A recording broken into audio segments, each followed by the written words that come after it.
Indurain ahora mismo está destrozando esas diferencias, todavía sin haber llegado a meta. Well, he's done that already in 15 kilometers. But Miguel Indurain has looked very strong since the start of this Tour de France, and it's going to be very strange for Lance Armstrong. Never in the history of cycling has the rivalry between great time trialists and small climbers been as intense as in the 90s. Long, grueling time trials and exaggerated gaps resulted in incredible battles on the mountains, which have gone down in cycling history. Do you want to know who are the best climbers of the 90s? Follow my wheel and I'll tell you.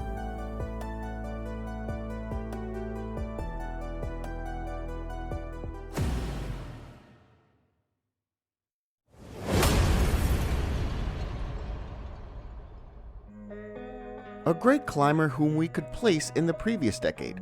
The American climber took his first major victory early, a stage in the Giro d'Italia.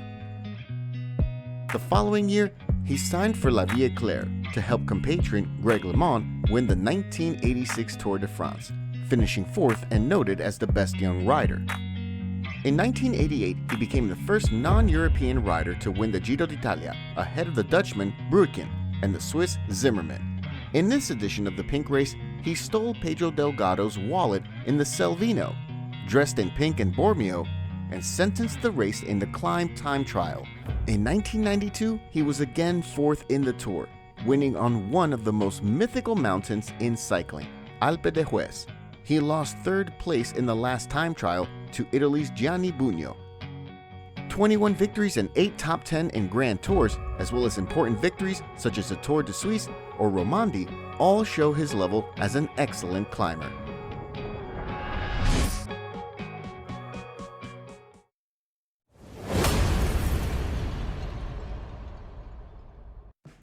The French cyclist was one of the great entertainers of the decade. A rider of extremes, you either loved him or hated him. He unloaded all of his ammunition when the Alps and the Pyrenees arrived, where he always put up a fight because, for him, there was no such thing as a draw. Either he would win or he would lose.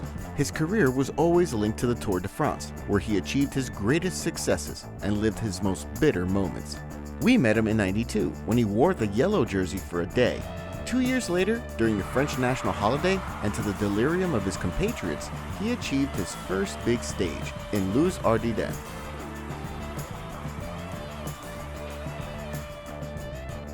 Subsequently, the Frenchman would win another 6 stages in mythical finals such as Courchevel, Cauterets, Morcine, or Mont Ventoux.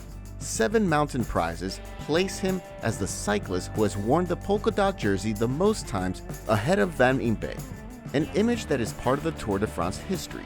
Whether you like it or not, with its lights and shadows, you can't understand 90s cycling without Richard Virenque.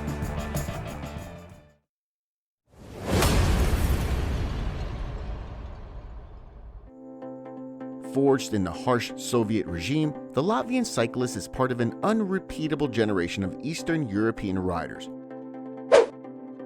He came very late to the world of cycling, at the age of 27, but his breakthrough was explosive. Clearly the best rider in the history of his country, Ugrumov is considered by many to be Miguel Indurain's great rival, and he's certainly been the only rival who has managed to leave him before 1996. It was on the now mythical ascent to the sanctuary of Oropa where Ugrumov arrived a minute and a half behind the Spaniard. After several attacks on the most demanding ramp with 6 kilometers to go, the Latvian released Big Mig to cross the finish line alone. 36 seconds of difference, which, if it were not for Indurain's cunning, could have been much more.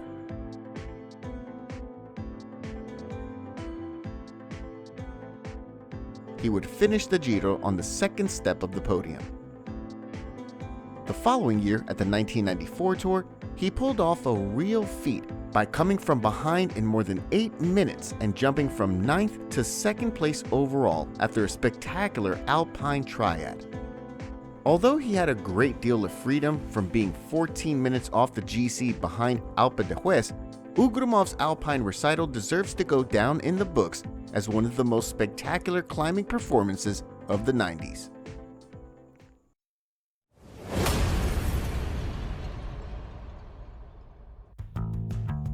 This passionate Italian climber from the 90s left an indelible mark on the history of cycling, especially at the Giro d'Italia. Always in the shadow of any other great rider of the day, Gotti proved to be a brave and competent cyclist on the most difficult climbs.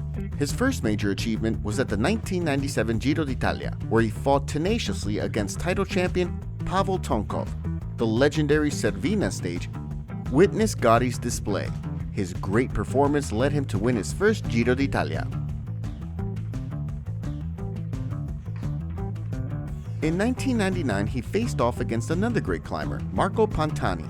The pirate was disqualified, and Gotti became the winner of the Giro 2 years later. He proved to be the true king of the Mortirolo, with 4 legendary climbs in his career.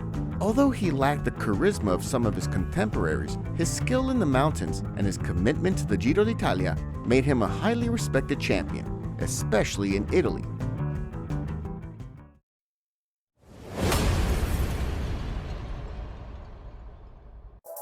Another rider from the Russian school who shone above all in the Giro, a race he ended up winning in 1996 ahead of the Spaniard Abraham Olano, as well as being second in 1997 and 1998.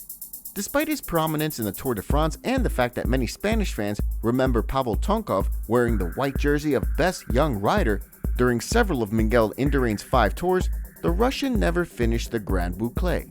With a rough style and moving great gears, this exceptional climber also had outstanding performances in the Vuelta a España, winning on peaks such as Lagos de Covadonga. He would have been the first to win in Angliru, but Jimenez took the lead at the last moment, just like in this classification.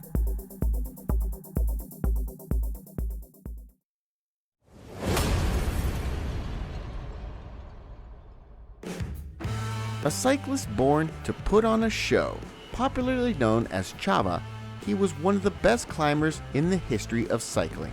The first winner in the Angliru, and owner of a class that was evident in each of his usual and furious attacks with which he made fans vibrate. He was a professional for a decade in the ranks of Banesto, where he won 9 stages of the Vuelta a España, all in the mountains, a race in which he was also podium once and king of the mountains on 4 other occasions. If there was one thing that defined him, it was his rebelliousness. He ran according to his feelings and attacked without measuring the consequences, something that brought him joy and sadness, but that, without a doubt, differentiated him from the rest and, above all, fostered an unusual connection with the fans. National champion in 1997, owner of a strong and determined character that even led him to face some of his teammates for the captaincy of the team, Chava marked an era, at least in the Vuelta a España. His untimely death turned him into a myth, undoubtedly one of the great climbers of European cycling.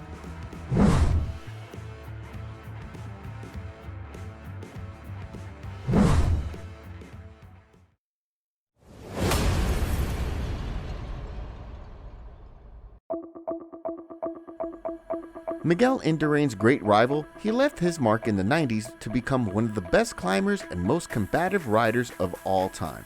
Since he achieved his first victories in 1989, the great days of the Devil have gone down in the history of cycling, standing out in the biggest squares and earning the right to be remembered as one of the most intense climbers in history. Before facing Indurain, Chiapucci exploited his qualities at the 1990 Tour, where only the magnificent Greg LeMond could beat him. His career was forever linked to that of Indurain in the Val Louron stage, becoming his greatest rival and giving us legendary battles, such as his breakaway in the Sestriere stage, one of the best in the history of the Tour de France. 8 victories in the Tour, 5 in the Giro, 5 Mountain Grand Prix, and 5 podiums in Grand Tours complete a list of achievements befitting a legend. As if that wasn't enough, the Italian scored the biggest win of his career in '91, in the Milan-San Remo, one of the 5 monuments of cycling. Historically dominated by sprinters, the Devil attacked with 170 kilometers to go to obtain, as he later confessed, his most special victory. The Devil, an unrepeatable cyclist.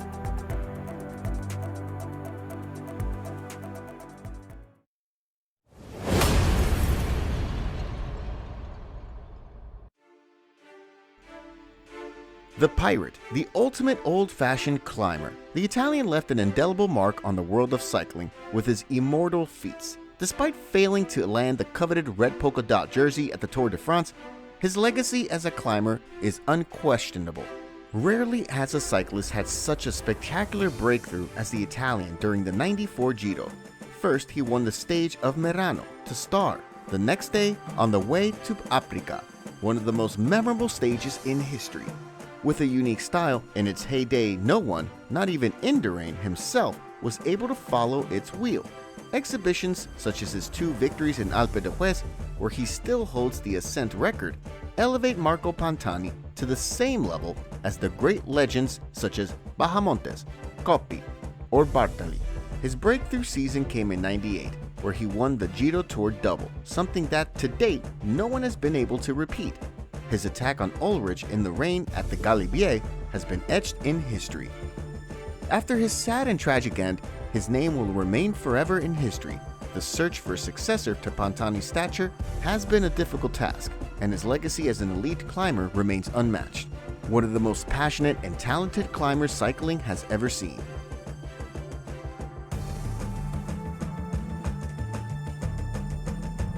Other great climbers that you can also vote for are the Frenchman Luc Leblanc, the Spaniard Fernando Escartin, or the Colombians Álvaro Mejía, Oliverio Rincon, or Cacaito Rodriguez.